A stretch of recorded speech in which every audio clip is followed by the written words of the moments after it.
Shalom party people, welcome to the 12th C. Mr. JD Stone rocking it on my right. Good morning. On a part of the way through a 5-mile ruck. Nowhere near like time crunches on 9 miles like we did last week. But, we're at 0513. And I don't know, got some kind of ambient light finally. But Frogs on the lake chirping. yeah, I don't really know that it's a lake. I can see the other side. It's a pond. Okay. I mean, we're literally rucking around it.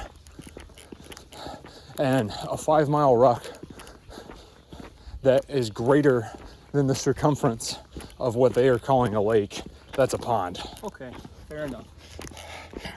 But I understand the whole lake pond dynamic, that it's actually what's on the bottom that classifies it as a lake versus a pond. Oh, is that what it is? Yeah. So you go stand a certain number of feet inside of the body of water, and what your toes are touching, if it's muck and a lot of like vegetative debris that is, just kind of your general buildup, then it is a pond.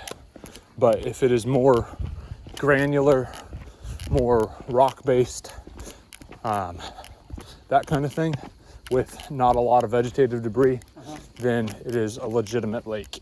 Okay. The water in a pond is filthier for the whole vegetative debris thing. Right. And I would argue that this body of water to our right is not large enough to have any kind of system movement through it that would prohibit vegetative debris settling and dying on the bottom. Right. So, and it's not that you walk into Lake Michigan and you touch some, freshwater seaweed or whatever and you're like, oh my gosh.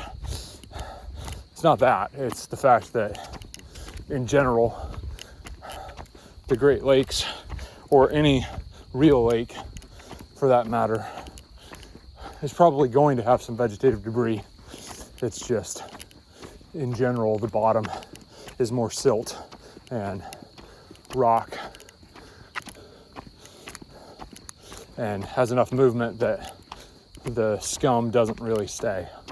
That's fair. So what graduates a body of water from a lake to a sea? Old world versus new world. Oh, that's it. Or connection to a body of salt water. Because we have lakes here that are bigger than what places in the old world call seas. Like the Baltic Sea or... Yeah. Yeah. Sea of Galilee. I mean, that kind of stuff. Yeah. So it's my opinion, if you can stand on the shore and see the other side, it's a pond. That's my opinion. Well, there's a chain of lakes in Texas. I believe it's... Oh, shoot. Okay, I'm not going to try to claim which river it is, because I know I'll be wrong.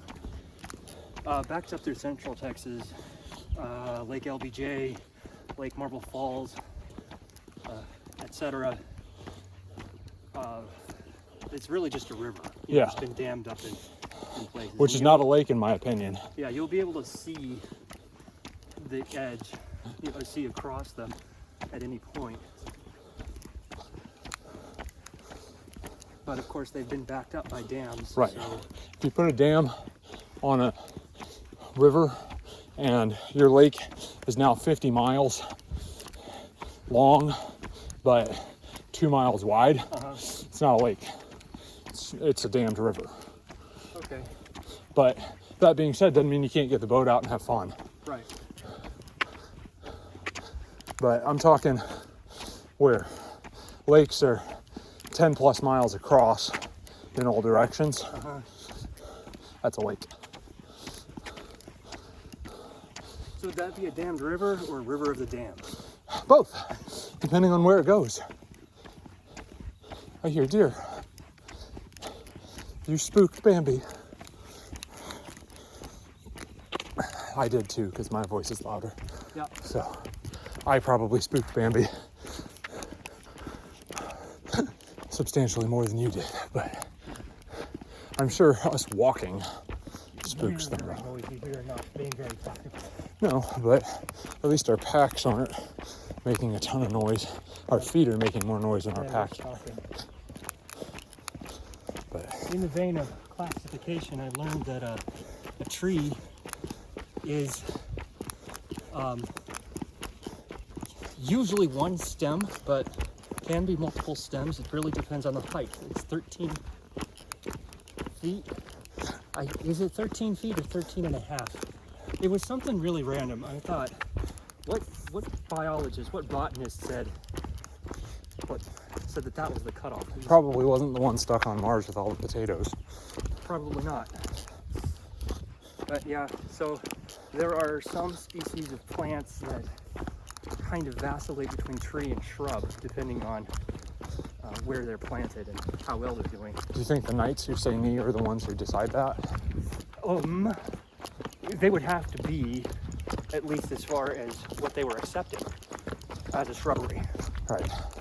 And then you must chop down the mightiest tree in the forest with a herring.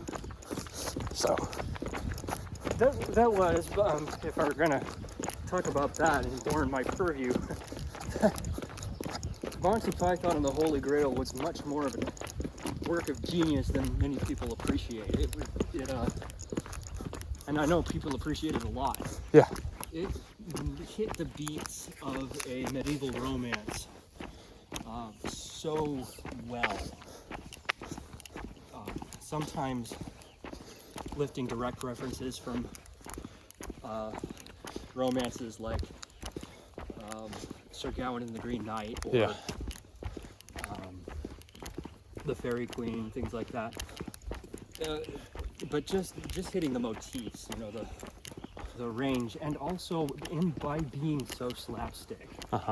That was also very much in range of medieval romance. They were, whoever it was that wrote, I mean, I know it was a collaboration between all of the Python. They clearly had some education in medieval literature. Yeah. They were working with it and having a lot of fun with it. Even down to the distasteful parts that my parents like to skip, like the animations of angels trumpeting with their butts. I was just thinking about that yesterday. Yeah, that comes from illuminated scrolls. The monks definitely drew that. I'm sure they Got skipped bored. the Castle Anthrax too. They always did skip the Castle Anthrax when I was watching, and then I wanted to show it to Monty Python and the Holy Grail to my friends one time, and they got to that and they were like, holy crap. Yeah. I was like, oh, I did not know that part was in there. Well, it's probably better than the scene in Airplane where the topless woman just runs up and shakes him in front of the camera for about 4 seconds. Yeah. Which I was just like, why is that there? You could say that is a commentary on the way that other filmmakers egregiously just, you know, insert nudity where it doesn't belong. Yeah, just to but and that's an acceptable commentary. That's kind of a crass way to do it, but I have definitely seen films that were in other ways trying to be artistic and then just included a lot of nudity and sex that was not necessary. Be like HBO, unnecessary sex. Yeah. And I was irritated by that, so it's a comment that needs to be made. Yeah. It is just frustrating when there's so many other good things about that film, like Airplane, and then you have that, and it's, I guess there's probably an edited version somewhere. Oh, of course there is. But it's not like Blazing Saddles that will be airing tonight from 6:01 to 6:03 because we've edited out everything that is unacceptable. I have not seen Blazing Saddles. You are missing out, and I'm sure that nobody watching 10 minutes deep into my least watched videos, although our 9-mile ruck march where we brought the receipts, that one actually got substantially more views than I thought it would. Did it? And I think, I know people didn't watch it all the way through, yeah, but I think it was just more of the curiosity, and like people scroll forward and like, that's too dark, I can't really tell if they actually have their rucks on or not. But good on you. We had our rucks on. Yeah. Well, I've been meaning to throw timestamps on that one, and I've just been too tired to actually sit through and do it, and so I'll get to it. It's an ordeal. I have intentions of getting to it in the next day or so. Okay. But either way, I mean, I'm gonna have to timestamp this one too, but this one's not gonna be near as long. Right. Which, for the one person actually watching, if you know of an app where I can film our, our ranting on and have a button that I can push while we're talking, like as we change subjects, so that way I can have some loose marks in advance for setting precise timestamps. Yeah, or at least close enough that I can like, oh no, back that up a few seconds and we're good. Right. Because, I mean, in my current camera app, I can take screenshots while filming, but it doesn't give me a timestamp on that screenshot that is precise enough to matter. I mean, I can be within a minute, but that's a long minute to go through. So if anyone wants to chime in on that and point me in the right direction, that would be wonderful. As we get better at this, I do want to invest in a better mic for us and a light, so that way you can see us in the dark. Nobody wants to see me. No one wants to see me either. I mean, do you see how few people are watching these? But either way, someone want to point me in the right direction of an app that on the run I can film and mark timestamps as we go, I would greatly appreciate that. But anyway, so getting back to Blazing Saddles. Yeah, Blazing Saddles, where we were. The premise behind Blazing Saddles, and I'm sure that gonna get demonetized for talking about this, even though I'm not monetized, but gonna get canceled. So Blazing Saddles is outright a movie that if you were sensitive, don't watch. But it's a Mel Brooks film, and that should tell you enough from the get-go. But it is a social commentary on how polished Westerns were and the undertone racism that existed in most Western films, or the fact that they just outright ignored a lot of the reality behind Westerns. And what it actually goes into is how someone who literally has the world against them quite literally overcomes the overt racism that they are facing, because it is a town in the Old West that is super inbred and everybody's related to each other, and they exist on a piece of land that the railroad company wants, and so they want to drive everybody out of the town so they can have free real estate. Right. And the railroad company appoints a sheriff who is of African American descent. He was going to be executed for crimes or whatever that he didn't commit. And they're like, hey, help us out, you're the new sheriff. And he rides into town, and the whole town is shocked that the sheriff that they get appointed by the governor, who's in the pocket of the railroad company, they would be sent a sheriff that does not fit their ideal version of who law enforcement should be in that town. And this town is in real trouble. There's bandits, their cattle are being raped, and their women and children are being stampeded. So I mean, it's bad. So the railroad company really is trying to do this town dirty, and this sheriff, despite all of the odds, cleans the town up, and he helps the town get back on its feet and be a nice place to live. But that's not the job he was hired to do. That's not why he was hired. But he's quite literally doing what he's supposed to do as a chief law enforcement officer of that county. But of the intentions behind the people who got him into his seat of power, it backfires on them. And so they hire a whole bunch of bandits to come through, and he stops them. And Gene Wilder is the sheriff's right-hand man. And so it's quite literally a opposite of the Lone Ranger, in that the white guy is the sidekick, right, and not the hero. Well, it kind of mimics real life. Have you heard of Bass Reeves? Educate me. Bass Reeves was, oh geez, now I'm gonna get it wrong. I believe he was born a slave. Okay. He became a Texas Ranger when the Texas Rangers were a very loose organization, and he was so good. People have said that they modeled a Lone Ranger after him. It's probably not true. People who wrote the Lone Ranger probably didn't know he even existed. But everything that they had the Lone Ranger doing, the larger than life, gets his man every time, uses disguises,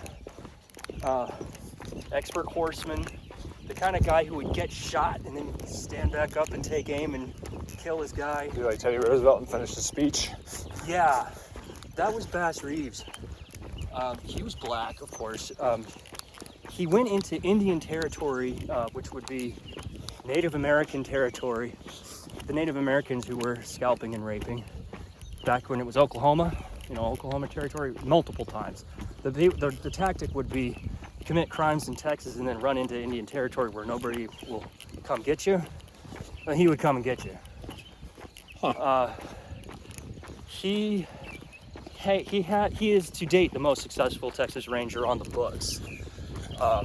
He's gotten more captures than anybody. His kill count was high, and probably was higher than his original or his official record, just because people didn't really bother to count much then. Of course, his preference was to not get in a firefight. That's something that isn't quite more in line with Lone Ranger, because if you get in a firefight, you can get shot and killed. Right. And it doesn't actually matter how good you are sometimes. Bullets are random. So, yeah, he preferred to get into disguise, get close enough to his guy, and then just hog tie him. He was good enough that if people found out that he was on their tail, they would turn themselves in. Oh, wow. He also arrested his own son. His son committed a crime. They said, okay, well, we'll send somebody else. And he said, no, my responsibility. And went and brought his own guy back in. Yes, just an amazing character. And most people don't know about him, I think, because of that overt racism. Yeah. But my contention is, back in that time and that place, nobody had time for racism. Nobody had the luxury of hating somebody based on the color of their skin, because there were too many bad men running around. There were not enough laws, there were not enough rules, it was not civilized enough. So the Rangers used who they could, which was Bass Reeves and others. The Texas Rangers were definitely a racial polyglot. I think that when you get time and enough civilization, people settle down, don't have as many bad actors and stuff, that's when you can afford to start cherry picking who you have working for you based on things other than raw competency. But definitely at the time, Reeves was the most competent person out there, and everybody was cool with that. At least I assume so. So what you're saying is, it's in adverse times, the qualified candidates rise to the top. That's my theory. Because if you do have a few people who are, who genuinely believe that because this guy is who he is, a certain color, that he's not going to be as good at whatever it is, well, they're going to fail.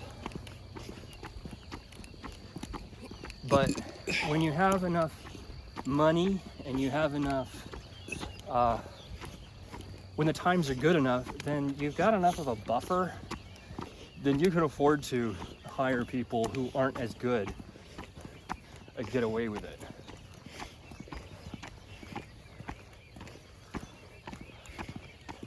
Just my theory. Yeah, I concur. Then the shame though is that Reeves did everything he did, and then he's been virtually buried since then. Uh-huh. He is the kind of person that they should be making a biopic about right now. Especially now with the film industry trying to reappropriate all of the things. They're trying to gender flip characters. They're trying of making stories with competent characters, they take existing stories that they know people will flock to and try to... They think that people will flock to, but people are really... the story people would flock to. It's the fact that they disgrace the story by saying, hey, we're going to take everything you know and love about this story and ruin it, and then we're going to put somebody in place of this character that does not fit the profile for what this character could be, because we already have an established lore of what this character looks, acts, and talks like, and this person doesn't look, act, or talk like them, and when you don't like our portrayal, we're going to call you racist. Yeah. That's what they're doing, because they're hiding poor quality of production, poor quality of writing, poor quality of content behind a race card. Or a gender card.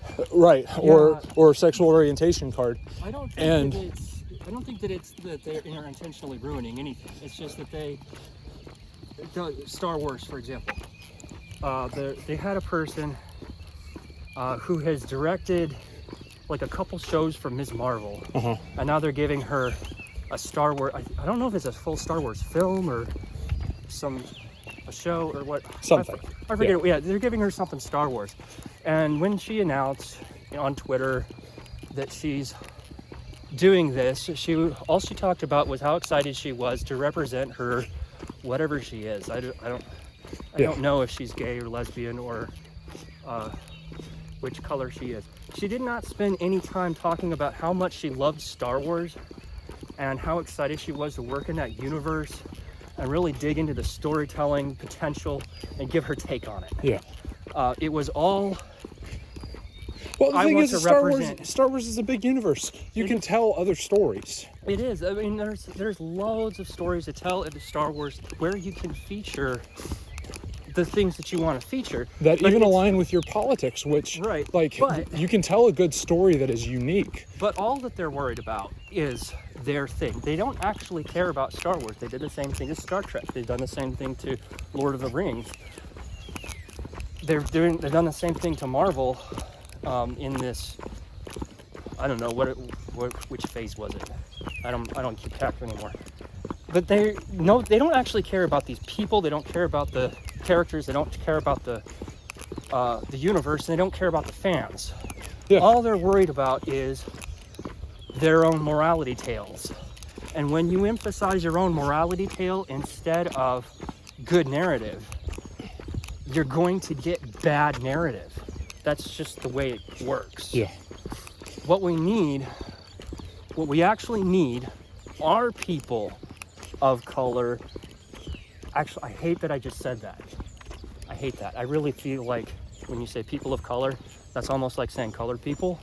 It's like it's just rearranging the grammar, and it's still racist. But anyway, you need people from any kind of background telling stories, but their priority needs to be telling the story first. Because when you do have a woman telling a story, you are going to get a female perspective on it, and it is going to be different. And I hate reading romance novels for the precise reason that they portray men as completely unrealistic. They act and talk. They're on both ends of the spectrum. You have your idealized man from a woman's perspective, and you have your not. Exactly. If you see an action film by a guy, the female in there is going to be Jessica Rabbit, and that's an insult.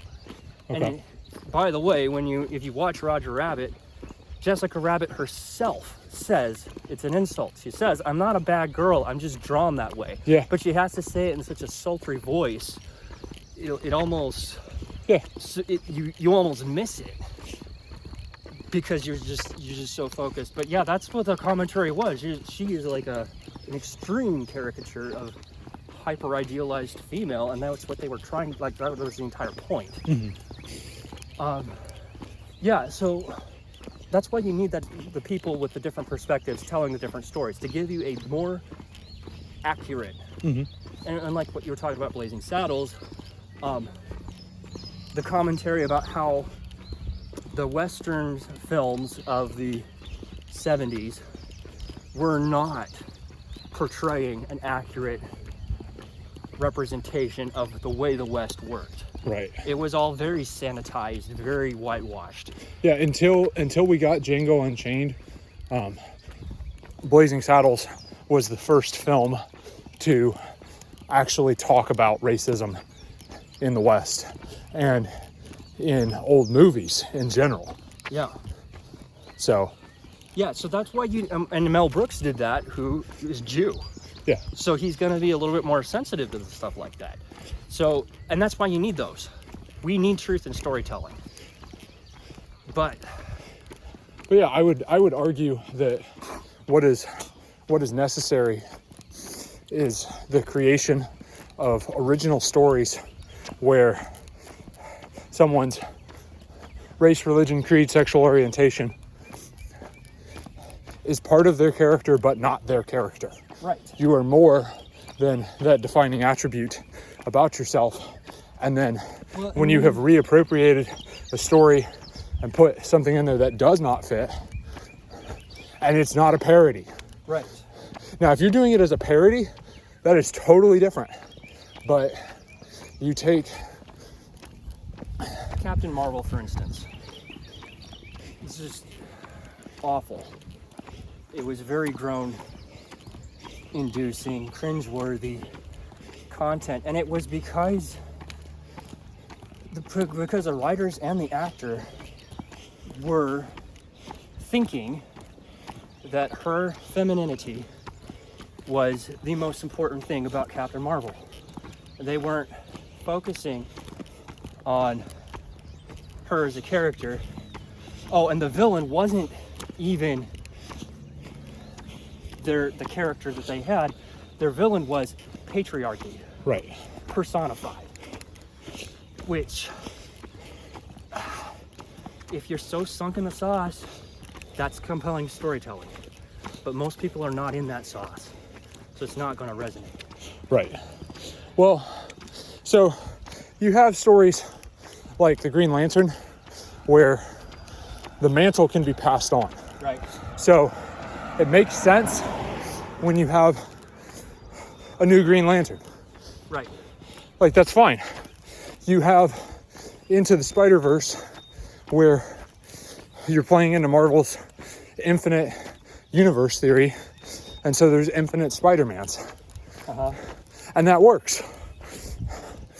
But in general, hey, let's recast a character where they're the same but different, and they're not the same and they're totally different, and this is not a parody, that is key, because you can do a parody and have opposite race, opposite gender, opposite sexual orientation, whatever, and it's pointing out the flawed logic in the universe, or about the character or whatever, and it's not a what if this character were this, because then it's like, hey, this is how it changes the dynamics, why this character's story is central to this aspect of them. That is compelling. What is not compelling is this character is now this, and you're racist if you don't like it, or you're a bigot if you don't like it. And it's like, well, what if I didn't like the character before you made any of those changes? You ever thought of that? Right. So that's where I go, because like Miles Morales is Spider-Man, brilliant, fantastic, but he is not the only Spider-Man. And that's the thing. It's because he's not the only Spider-Man is why that works. Right. So that's why I was really excited for She-Hulk Attorney at Law, and why I was so disappointed. I really wanted that character to come out, and they did it. They played with it a little bit. They did not lean into it. They didn't make it a central focus, I should say. I wanted her to be like, I am not Hulk. I don't even want to be Hulk. I don't want to be the lady version of Hulk. Yeah. I don't even want to be Hulk at all. I am Attorney at Law, who happens to have this thing, and then I wanted the writing for them to force her to be something she didn't want to be. You know, you have to be the Hulk.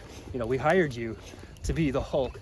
And then she'd be like, well, you know, fine, I'll take the job. And then find out that she was just hired as a front person, and they didn't actually want her to be a lawyer at all. They just wanted her to be the face, and then she could fight that and say, you know what, no, I am a competent attorney.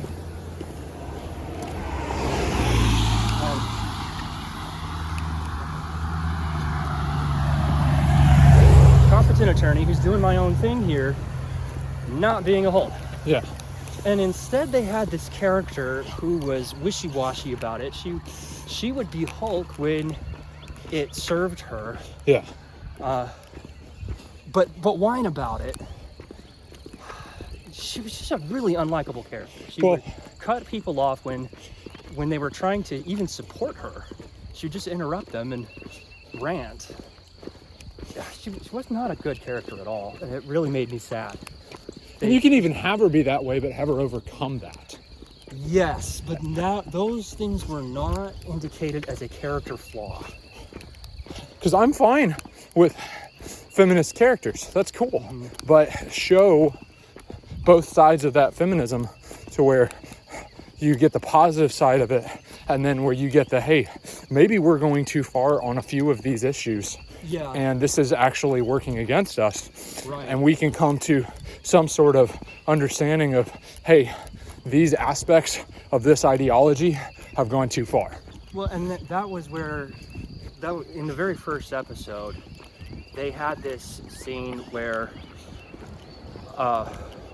Bruce Banner asks her, how do you have such great control over your Hulk thing? And she goes off on this rant about how, as a woman, she's lived scared and endangered and abused her whole life, so she's better at controlling being a Hulk because she's been through so much more than Bruce Banner has. And then they just left it. There was no rebuttal or anything, and he just said, okay, good point. And fans reacted to that pretty harshly, because we're not talking about a man.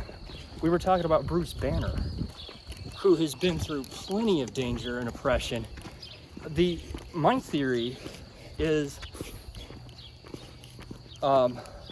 Bruce Banner has dissociative identity disorder. That's why he can't control Hulk, because Hulk is a physical manifestation of a personality that will do anything he can to protect Bruce Banner. Since She-Hulk, Jennifer Walters has not been through the trauma that Banner did. Because Banner got DID because of childhood trauma, childhood abuse. You can look that up in the comics. That's canon. She didn't go through that. So that would have been a really great moment to circle back around to, and for her to learn more about Bruce, and then maybe walk a little bit back on. But that's not what they wanted to do. They just wanted this moment where she soapboxes and where people she has to be the hero of her stomp show. on Gas Queen. That for a lot of people, that rant was a representation of everything that's toxic about modern femininity. I mean, the Modern entitlement. feminism, not modern femininity. Yes, I stand corrected. Everything that's wrong with modern feminism. It's okay, you're a man, so you're wrong anyway. I know. I am too, Yeah. but it's not what it was treated as, and that really irritates me, because that's demonstrating a lack of it's demonstrating a lack of empathy and a lack of self-awareness on the part of the writers for that show. I'm gonna let you finish, but Beyonce had the best video, so no, sorry, that's just Yeah. I'm gonna jump on a tangent real quick before Absolutely. I forget about this, and I promise I'm not trying to railroad you. In the immortal words of Professor George Feeney from Boy Meets World,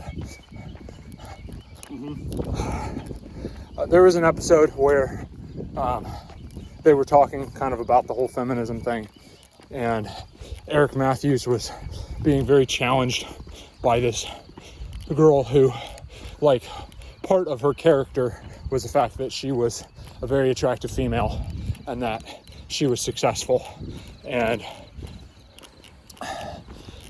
she wasn't being taken seriously because of how attractive she was. And I mean, George Feeney hit both sides of it in the fact that she, as an attractive woman, has had to work twice as hard to be taken half as seriously by her male colleagues. Right. Because her beauty, they want to put her in a different category. right? than Her what she beauty wants has to be. gotten in her own way, and no fault of her own.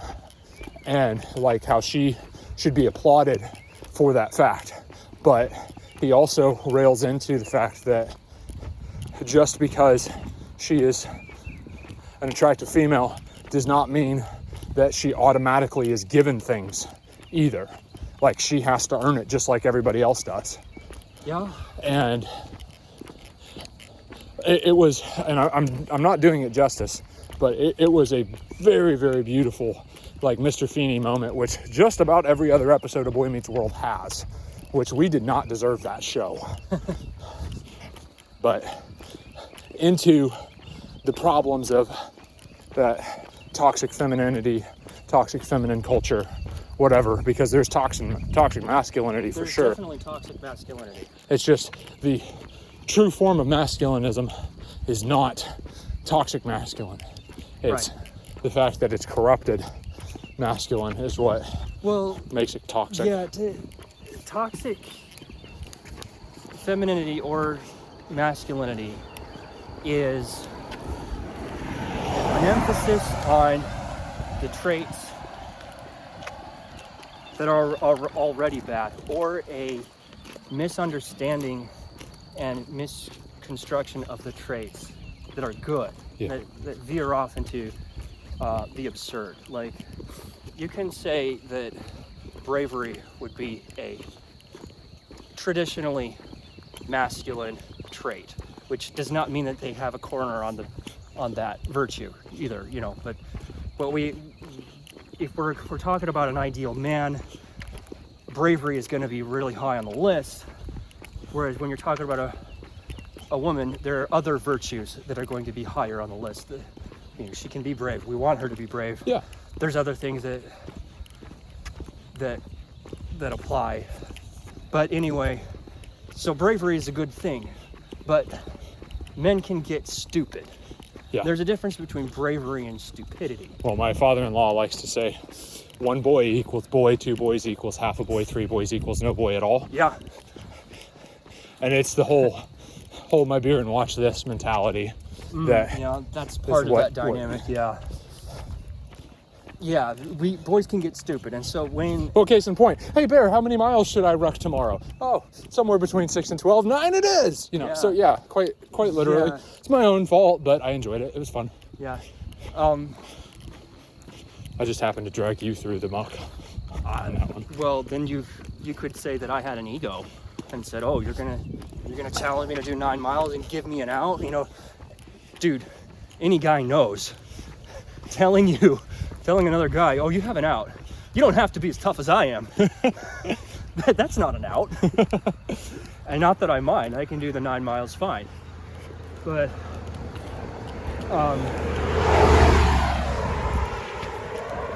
yeah, it's so, like, that's the other thing. If you let your ego get in the way, that's toxic masculinity.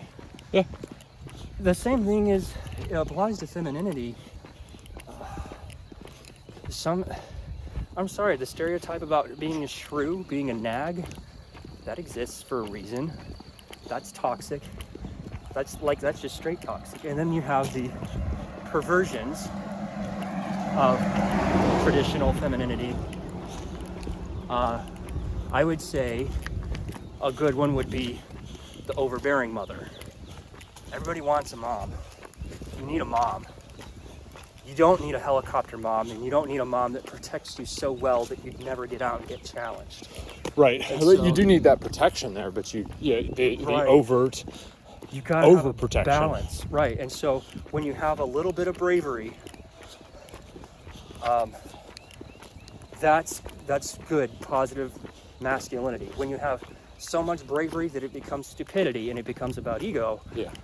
that's toxic. Well, When you have female protection and mothering, that's positive femininity. When you have so much that you choke the person you're protecting, that's toxic femininity. well, arguably, the mom in The Sandlot, where she's outright telling her kid to go climb fences, tear his clothes, scrape his knees, and get into trouble.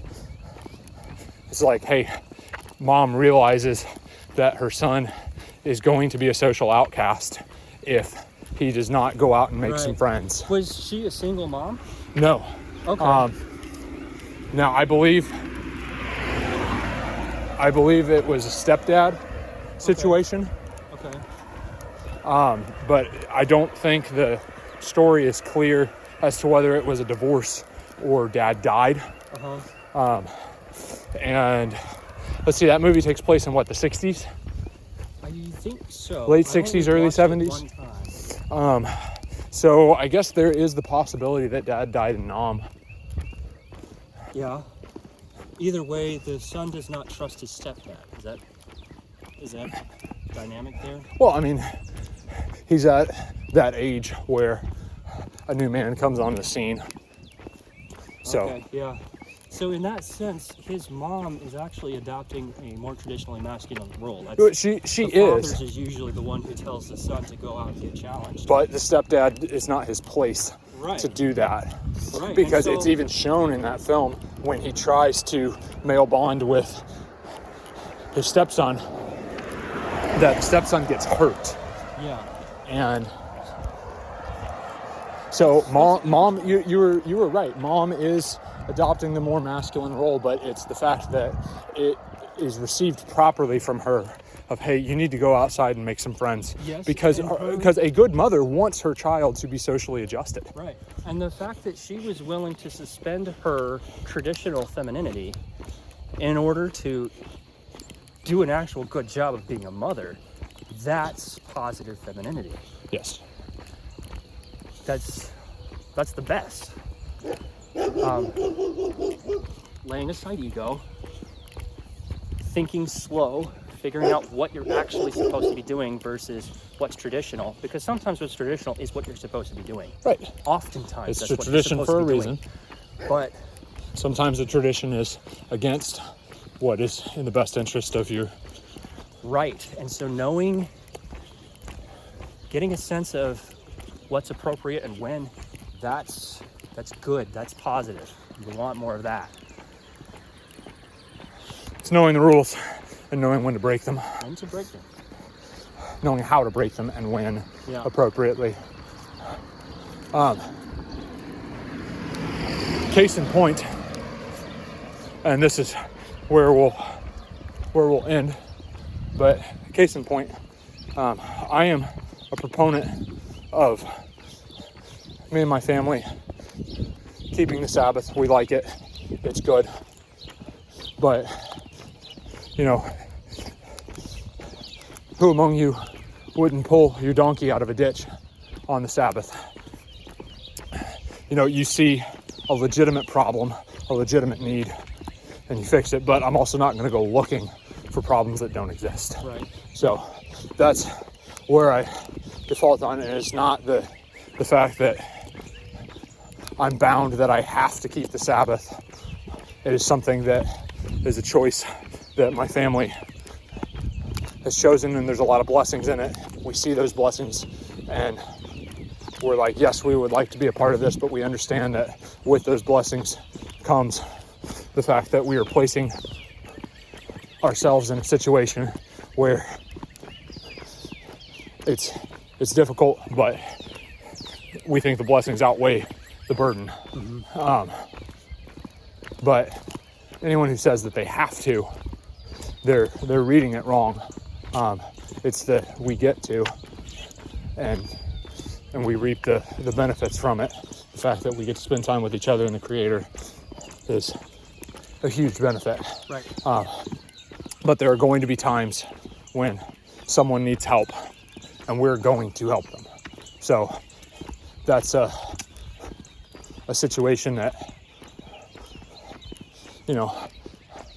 Messiah pointed out as hey, man was made, and the Sabbath was made for man, not man for the Sabbath.